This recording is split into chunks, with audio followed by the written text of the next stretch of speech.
तो कहानी के शुरू में हम एक लड़के को देखते हैं जो अपने भाई को ढूंढ रहा था। वो उसे ढूंढता हुआ एक पार्टी में आ जाता है जहाँ पर सभी लोग बहुत ज्यादा मजे कर रहे थे। वहीं पर कोई उसे बताता है कि उसका भाई ऊपर वाले कमरे में है। जब वो लड़का ऊपर कमरे में जाता है तो देखता है उसका भाई बुरी हालत में था और वो उनके डैड के बारे में अजीबोगरीब बातें कर रहा था। ये सुनकर वो लड़का डर जाता है क्योंकि इनके डैड को तो मरे हुए बहुत साल हो गए थे। वो अब अपने भाई को नीचे ले आया था। तभी उस लड़के का भाई उस पर चाकू से वार करता है और फिर बाद में उसने अपनी जान ले ली थी। ये देखकर पार्टी में लोग बहुत ज्यादा डर गए थे। अब आगे हमें कहानी में 17 साल की लड़की मिया दिखाई जाती है जो अपनी मॉम की मौत के बाद अपने रिश्तेदारों के साथ थी। वहीं पर मिया के डैड भी थे। उन्हें देखकर ऐसा लग रहा था कि मिया के ताल्लुकात उसके डैड के साथ बिल्कुल भी अच्छे नहीं हैं। तभी उसे उसकी दोस्त जेठ के भाई की कॉल आती है जो फुटपाथ पर बैठा अपनी बहन जेठ का इंतजार कर रहा था, मगर वो उसे लेने नहीं आई थी। इसीलिए उसने मिया को कॉल की कि उसकी बहन उसे लेने आना भूल गई है, तो इसीलिए वो उसे घर छोड़ दे। मिया अब अपनी गाड़ी लेकर उधर पहुँच गई थी। वो जेठ के भाई जिसका नाम रायली होता है उसे ले लेती है। जाते हुए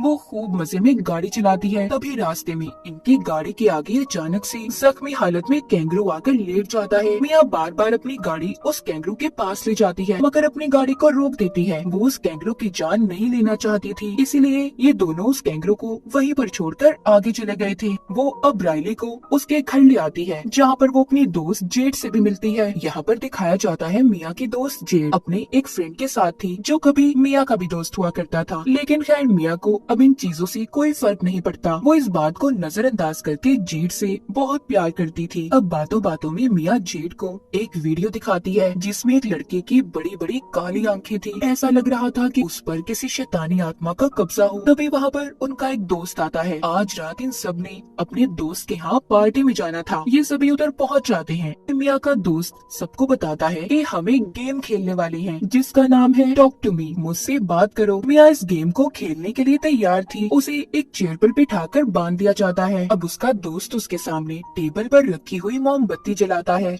दूसरा दोस्त एक अजीब से हाथ के स्टैचू को मिया के सामने रख देता है। अब उसको ये लोग बताते हैं कि तुम्हें इस हाथ से अपने हाथ को मिलाना होगा और टॉक टू मी बोलना होगा। तभी सारी लाइट्स बंद कर दी जाती है। जब मिया ऐसा करती है उस स्टैचू हाथ से अपने हाथ को मिलाती है। तभी उसे अपने सामने एक बूढ़ा आदमी बैठा हुआ दिखाई देता है। ये देखकर तो वो बहुत ज्यादा घबरा गई थी और अपना हाथ उस हाथ से अलग कर लेती है। लेकिन अपने दोस्तों के बहुत कहने पर वो इस खेल को फिर से शुरू करती है। दोबारा से उस हाथ से अपने हाथ को मिलाती है और कहती है आई लेट यू इन, कि मैं आपको अंदर जाने देती हूँ। मतलब कि इस खेल में कोई भी अगर बुरी ताकत थी तो मिया उसे अपने अंदर आने की इजाजत दे रही थी। वो अब अपने सामने जेठ के भाई रायली को देखती है और कहती है वो तुम्हारे पीछे खड़ा है, वो तुम्हें पसंद करता है। ये बात सुनकर रायली को घबराहट होने लगी थी क्योंकि वो तो अपने दोस्तों के बीच में बैठा था। वो सोचता है आखिर उसके पीछे कौन हो सकता है। मिया की आंखें काली पड़ चुकी थी। वो रायली से कहती है कि यहाँ से भाग जाओ। तभी 90 सेकंड का वक्त पूरा हो गया था। मिया के दोस्त उसके हाथ को उस अजीब हाथ से अलग कर देते हैं। मोमबत्ती को भी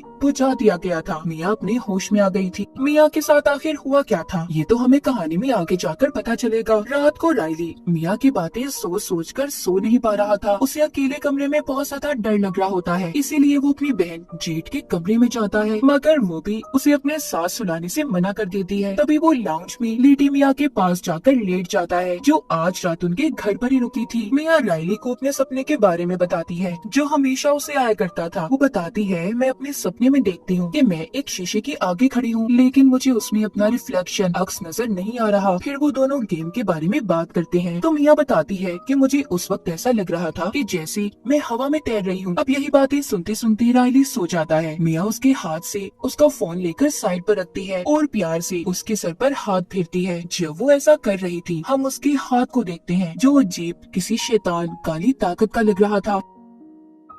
मिया के अंदर वो शैतान अब भी था जो गेम के दौरान उसके अंदर आया था। मिया उस गेम को खेलने के बाद पोजेस्ड हो चुकी थी। रात को सभी दोस्त जेठ के घर पर जमा थे। जेठ की मॉम अपने बच्चों से कहती है देखो शराब नशे जैसी चीजों से दूर रहना। इतना कहकर वो घर से चली गई थी। अब यहीं पर मिया अपने एक दोस्त से उस हाथ के बारे में पूछती है कि आखिर इसकी कहानी क्या है। वो बताता है कि मैं ज्यादा तो कुछ नहीं जानता पर हाँ इस हाथ के बारे में कहा जाता है कि इसे एक मीडियम के जिस्म से काटा गया था। मीडियम मतलब मतलब वो जो भूत प्रेत आत्माओं से बातें कर सकते हैं। ऐसा इसलिए किया गया ताकि आत्माओं की दुनिया से इंसान जुड़े रहें। मतलब ये हाथ आत्माओं की दुनिया का रास्ता है। अब यहाँ पर सभी एक एक करके उस हाथ के साथ गेम को खेलते हैं और बारी बारी सब एक दूसरे की वीडियो भी बना रहे थे। सभी को ऐसा करने में बहुत मजा आ रहा था, मगर जेड इस गेम को एक बार भी नहीं खेलती। यहीं पर रायली भी इस गेम को खेलने का बोलता है, मगर जेड उसे मना करके बाहर चली जाती है। अब जब जेड बाहर जाती है तो मिया रायली को गेम खेलने की इजाजत दे देती है।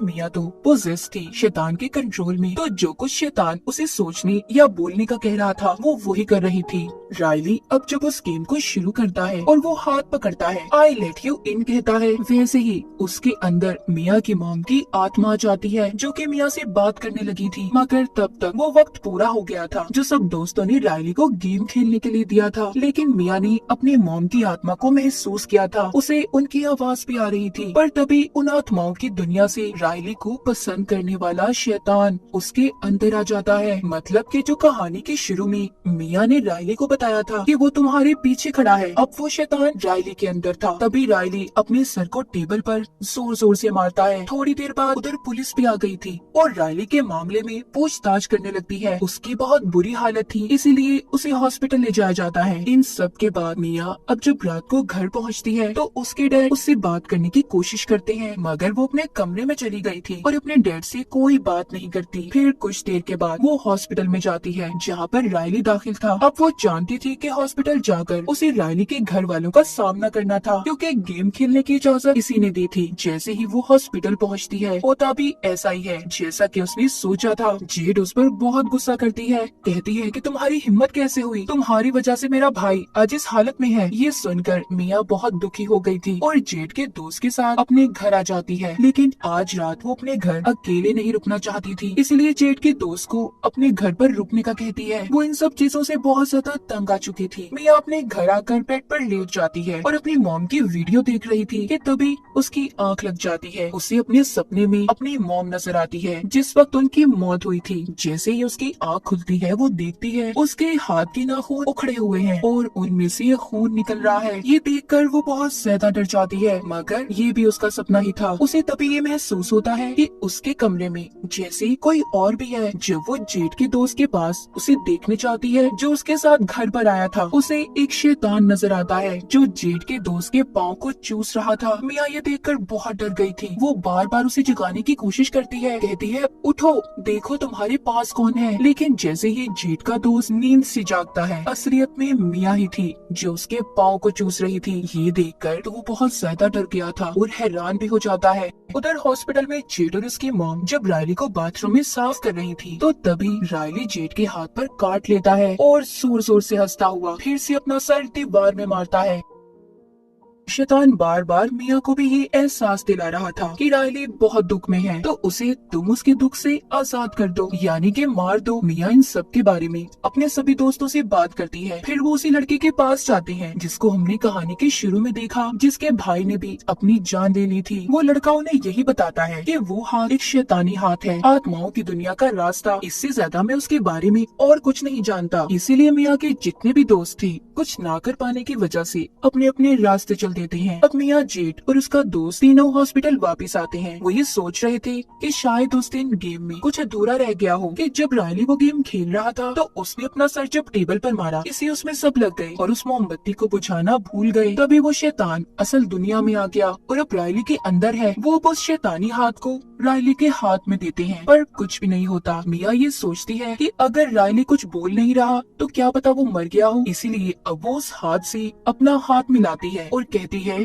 टॉक टू मी रायली, मुझे रायली से बात करनी है। तभी एक छोटी बच्ची उसके सामने आ जाती है जो उसे कह रही थी आई लेट यू इन। तभी मिया आत्माओं शैतानों की दुनिया में चली गई थी। वो वहाँ पर रायली को देखती है जिसको शैतान ने बुरी तरह से अपने काबू में किया हुआ था। ये देखकर वो बहुत ज्यादा डर गई थी और रोते हुए हुए वापस अपनी दुनिया में आ जाती है। अब वो अपने घर आ गई थी जहाँ पर उसके डैड उसका इंतजार कर रहे थे। वो मिया के आते ही उसे उसकी मॉम का खत सुनाते हैं जिसमें लिखा था, मेरे प्यारे हस्बैंड और मिया, आज मैं बहुत खुश हूँ। आज मेरे लिए बहुत अच्छा दिन है। मैं उम्मीद करती हूँ तुम भी बहुत अच्छे होंगे। मैं अब बिल्कुल दर्द में नहीं हूँ। ये बातें सुनकर मिया अपने डैड के गले लग जाती है। तभी दूर से मिया को अपनी मॉम की आत्मा की आवाज सुनाई देती है कि तुम्हारे डैड झूठ बोल रहे हैं मिया। बार बार उसे बस यही सुनाई दे रहा था कि तुम्हारे डैड झूठ बोल रहे हैं। तभी शैतान मिया के डैड की शक्ल में उस पर हमला कर देता है। मिया एक कैंची से उसे मार देती है, मगर वो ये भूल गई थी कि असल में उसके सामने उसकी डैड थे।